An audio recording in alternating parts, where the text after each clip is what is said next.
Mənim qardaşım şəhid olmasaydı mən qürur duyurdum ki onu.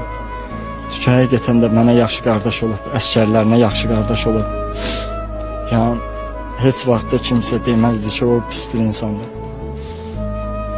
2 gün bundan qabaq danışanda qayıtdı dedi qaqa hər şey yaxşıdır, mən komandoya keçmişəm. Dedim qaqa sən yaralıydın da. Dedi narahat olma, yaxşı olacaq.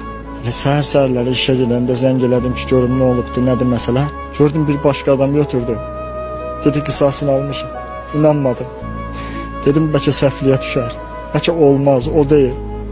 Çünki şəkillər görsədəndə mənə başqa şəkillər idi. Ta ki gedib onu görənə kimi. Güllə yaralarına toğlana kimi. Hansı istiqamətdə şəhərdə? Kəlbəcərdə. Həmişə də gəlirdi. Elə hərbi hissədə də qalırdı. Əskərlərlə bərabər.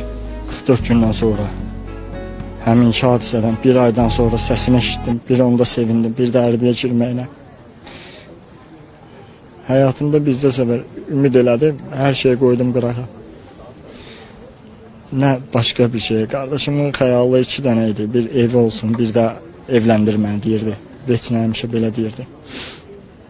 Mən dünənləri, gecələri gedənə kimi onun yanında. Bizə də arzum oldu ki, qardaşım olmasın.